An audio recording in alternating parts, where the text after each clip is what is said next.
So tell me what began this project? Well, it really goes back to an event called Strong Angel, which is run by, directed by Commander Erik Rasmussen, who's, I can't remember his specific title. I think he heads up the Naval Medical Center. So Erik became extremely interested in refugee issues after one of his bosses said, "Erik, go learn about this." So Erik held an event called Strong Angel in Hawaii first, Strong Angel 1 and 2, where they did a simulated disaster. They had a bunch of people in refugee tentage, and they just tried to sort of run a disaster and observe what was going on, learn from the experience, and figure out how they could improve disaster response capabilities. What came out of that was a meeting called the Sustainable Settlements Charrette at the Rocky Mountain Institute, where they got about 40 people together in an environmental think tank setting and said, what do we do with refugees? How do we make this work better? And what came out of that was a specification. And the specification was, what we need is a high quality shelter that lasts a long time and is cheap and can be transported with the refugees. And this is really critical. One of the reasons that host countries tend not to want to accept refugees is once you have a refugee camp, it's really hard to relocate the refugees back home again, because they build a life there, they build infrastructure there, they build homes there, and you can't resettle them without driving them out of their homes. So the idea was to design a shelter where you could house the refugees comfortably, but when the time came to move them, you could take the shelters down, ship them by truck, and then put them back up again for the refugees in their native villages once they were free to go home. So that was the specification. The other part of the puzzle was a thing we called distributed infrastructure, which is providing all the basic services of life without requiring what we call a pipe and wire harness. So if you look at one of these buildings around here, every one of them has electricity running into the building, clean water running into the building, sewage running out of the building, many have natural gas lines, they have telephone lines, and the combined cost of all of those additional services can equal the cost of the building itself. So when you put these two threads together, what you get is a requirement for a building which you can transport easily and which also comes with a complete infrastructure harness that's self-contained. Because if in a refugee camp you dug sewers for every building, when you move the buildings, the refugees would have lost their sewerage. If you did the same thing with electricity, if you had like a big 50 kilowatt generator in the center of camp, when you sent the refugees home again, they'd have lost their power. So everything has to be self-contained at this sort of family level structure, and that's basically why this building is the way that it is. When you need to take it down again, you just cut the tape with a craft knife, and the whole thing goes back into a single panel, 4 feet by 8 feet by about a foot for the US dimensions, or whatever the equivalent is in meters. It's probably, 36 centimeters by 60 by 120, something like that. And again, I know we talked about this earlier, but who essentially would be paying for, say, a refugee camp? Well, in the refugee camp context, these things are kind of expensive. You're still talking about $50 to $100 per refugee, and typically refugee camp costs are $5, $10, $15 per head. So these kind of things are not designed for your typical refugee scenario.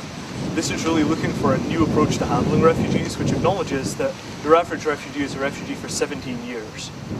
So because people are in the field for so long, if you start paying more of those costs up front, you can build them proper infrastructure initially, and then pay less later on as you have to send out generation after generation after generation of tents and additional equipment. In terms of bearing the cost, what we're hoping to do is create an open source design pool.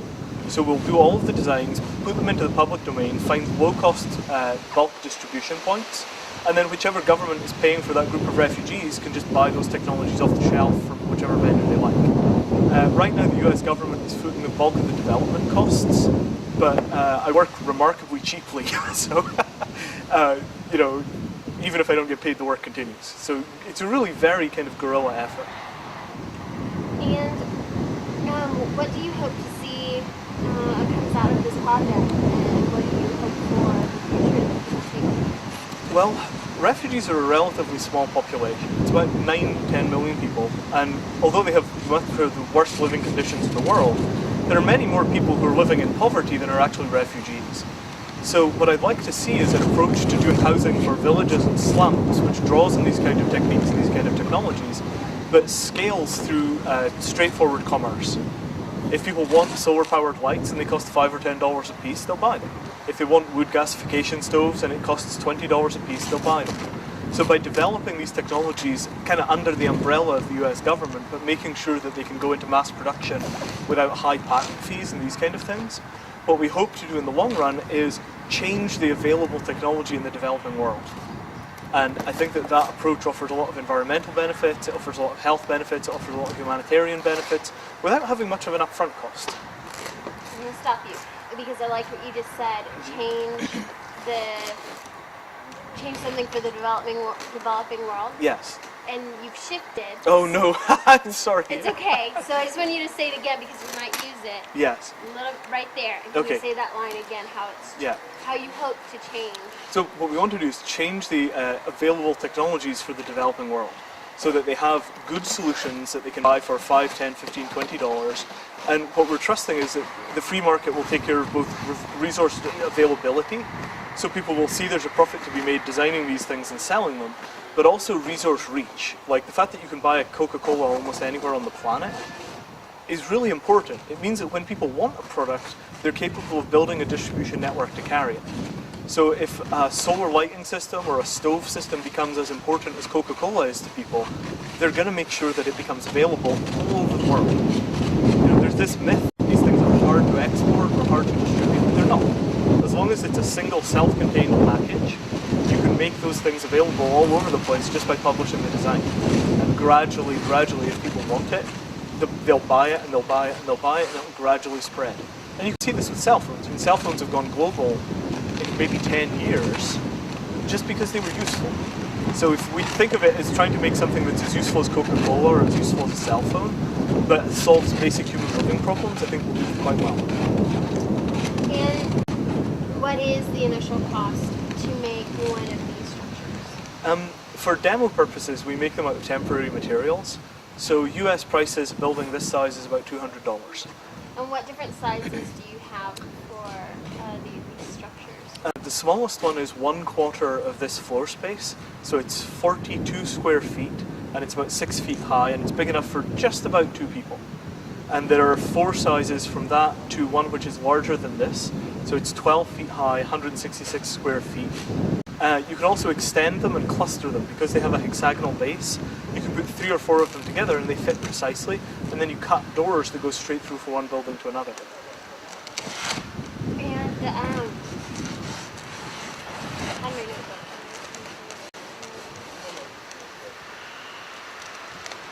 so, how do you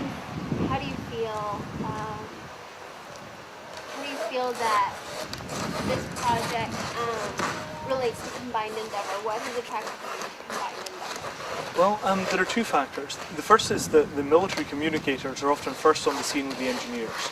So they're the people who are going to be initially facing a population if there is a disaster. And by making sure that they understand that these kind of options are available, it makes it possible for them to request the materials to be sent out, to teach people locally how to do the construction.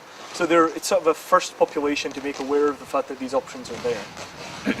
The second thing is that European Command is in the process of standing up Africa Command, and we think that Africa Command is a place which has got much more of a direct need for these kind of building options. If you're dealing with displaced populations, if you're dealing with poverty, even if you just need a cool, dust-free environment for a radio rig, these kind of improvised building solutions have a lot to offer. And have you spoken to anybody here at Combined Endeavor about these? Have you really been talking to any of the Dell chiefs and people about what it is that you're doing? No, we're scheduling a briefing later on in the week, but until we actually had the buildings up, there's very little to talk about. Okay. Once you actually have the building, then mostly it comes down to word of mouth and foot traffic. And, have you seen that shiny hut over there? They're telling a crazy story about infrastructure. And that's really, the core approach. It's very much show and tell. Because really, until you see it, nobody would believe it. You're building a building out of polystyrene and cardboard and duct tape? You don't know. Okay. And where can people find more information about this and about the project and what it is that you're doing? If you type Hexayurt into Google, Hexayurt, you'll find a variety of resources online. There are videos on YouTube which show construction. There's a website called appropedia.org, which is an appropriate technology development wiki. There's also infosharehub.org, which is where we're putting together a field manual documenting this and the whole distributed infrastructure picture as part of the EIPP project. What is Appropedia? Appropedia is an appropriate technology Wikipedia. So it's a bunch of people working together to try and develop a library of appropriate technology resources, which is licensed in such a way that anybody can use them. And they're talking about water purification, stoves, environmental best practices, all of that kind of stuff. Is there anything else you'd like to add about your project, or what else that you're doing, like working on right now? Yeah, I want to talk a little bit about the infrastructure package, because this in itself is just a building. So if you put 100,000 of these on a piece of land, immediately you're going to wind up with terrible infrastructure failure. You won't be able to get clean water, you'll have sewage problems, you'll wind up with disease, a lot of people will die. So the building in itself is really nothing. The important part is that it ships with infrastructure. So we have an approach to electrical lighting for about $20 a house, where you take a single solar panel per village, connected to a AA battery charger, and people just come, charge their batteries at the charger, take them home and plug them into a fluorescent light fixture. And a 7-watt bulb will run for about 12 hours on 4 AA's, so it's 2 days worth of light. Very, very low cost. For water sterilization, there's a thing called the solar water pasteurizer, which is basically a plastic bottle and some tin foil. And that will sterilize drinking water under almost any conditions, or at least render it non-pathogenic. Similar approaches for cooking. There's this thing we call wood gasification stove, burns about 10 times more efficiently than a regular stove. That gets you heating into the mix. Composting toilets, we're working with some people to try and design an extremely low-cost composting toilet. And what you wind up with there is something like a porta potty that simply never needs to be emptied. And they just run forever, and all they produce is compost that you can just park on the edge of town until it degrades all the way into soil. And these are revolutionary approaches. It means that you can get a high standard of living without having these big centralized plants that are so expensive and so difficult to protect and maintain. And this is the real hope, that when we talk about building resilience in societies, when you have a disaster, if you roll out systems that just work and keep working, you don't have this problem that when you go home, everything you built collapses. And I think that's really our key take-home here. We want to build systems which, once they're installed, run forever. Okay, thank you. You're very Anything welcome. else? No, I can't think of anything. Okay. It'd be nice if we could. We're just going to get started right now. If you could just state your name, Okay. spell it for me, and your official title, and look at me.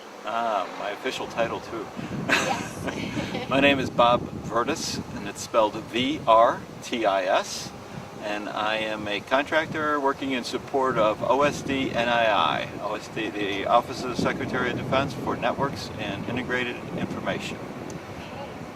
And how are you directly related to the Hexier project? I was given the task of bringing Mr. Gupta here to Combined Endeavor to help him integrate into the exercise and be able to demonstrate how the Hexier to 44 different nations, how easy it is to build, and how useful it might be in support of people that are in crisis and need shelter quickly. And is this your first time working with Mr. Gupta? Yeah, I met him on the internet, and we've had a couple of telephone conversations, but the first time we've actually met face to face.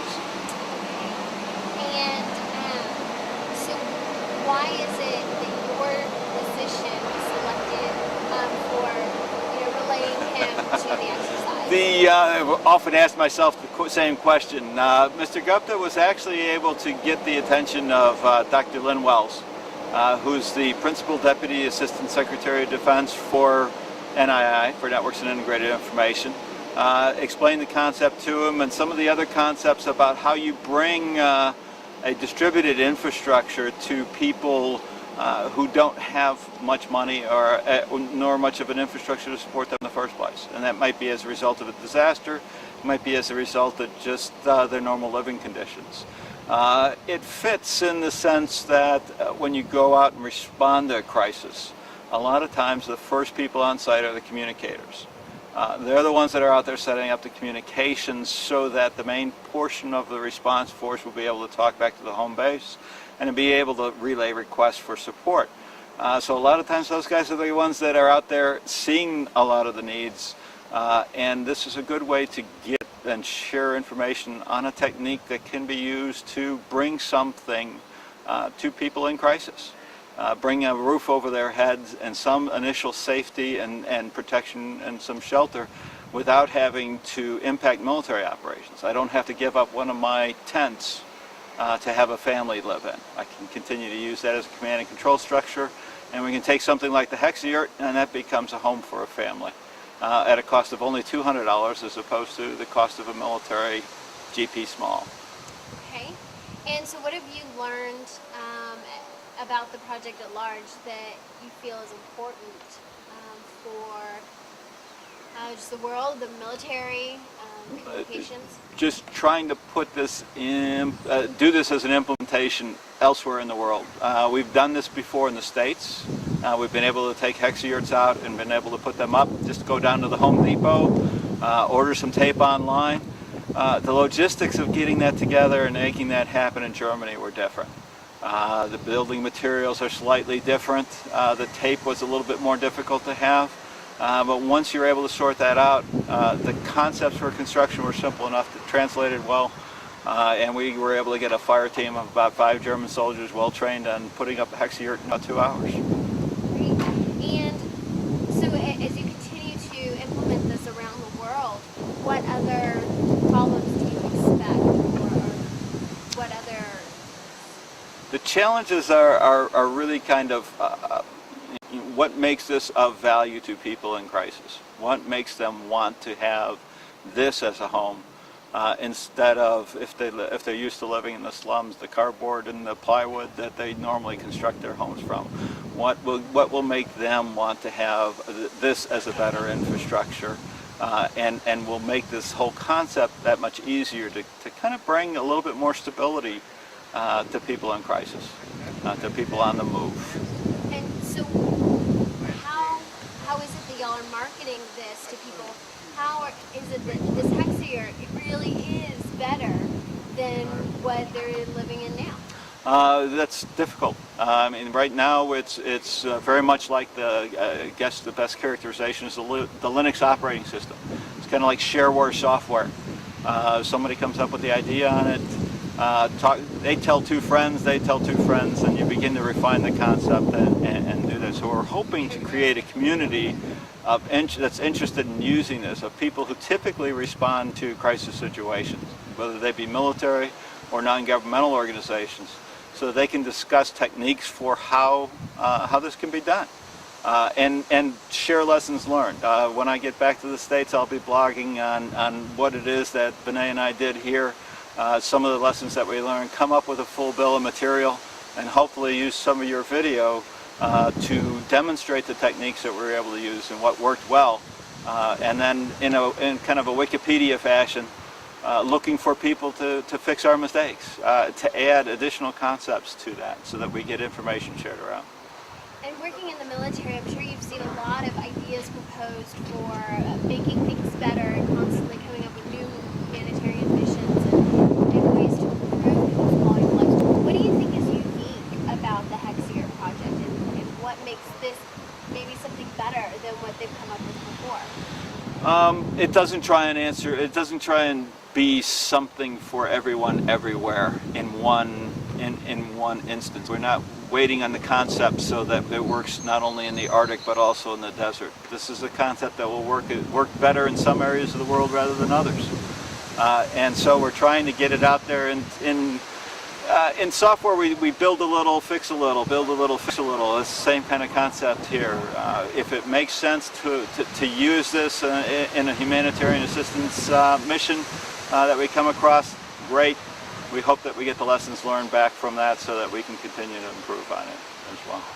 And can you tell me about some of the politics of this? How is the U.S. government going to use this to help our own country, other countries? Do you know what they're focused on? There's not a formal movement at this stage. I guess kind of going back to one of your earlier question, what makes this different? Nobody's trying to sell anybody anything on this one. We're introducing the concept, and we're introducing the capability and the context it would be useful in. This may be just as useful in humanitarian assistance as it would be to have to take along to the slums of Rio de Janeiro and introduce down there as the Home Depot of Brazil. A quick way of building houses down there for a population that doesn't have a lot of money, and it's housing that doesn't cost a lot of money to have. So introducing that concept as well. Is the U.S. government formally behind this? No, not at this stage. But this kind of fits a niche of, you know, we're taking pretty close to half of the taxpayers' dollars. We are expected to respond to crises. Our nation, our people want us to do that kind of work. We need to be able to have options and have choices for doing that efficiently and smartly, and with our partners and with other nations as well. The U.S. doesn't have to be the first one to use this in a crisis response. We've got a fire team of Germans trained now. They may very well be the first ones to use this in a crisis. Okay, and do you think that if more Americans knew about this system and about the project and the benefits of it, do you think that more of them would be more supportive in getting the U.S. to back it and to really get on board with it? I'm going to be interested to see how it develops. You know, Vinay, Mr. Gupta and I were talking, there's a movement to bring this to the Burning Man Festival in California as an expedient structure that goes up, which is, I guess, an arts festival is probably the best way to characterize it. Okay. I got that wrong, I'm sure. No, it's an arts festival. It's an arts festival formally, but it's kind of a different one. Not one necessarily that the DoD gets exposed to that often. And just to kind of get an idea of how it's going. And it'd be nice to see where this takes off and goes to. And is there anything else you'd like to add? No. We did good.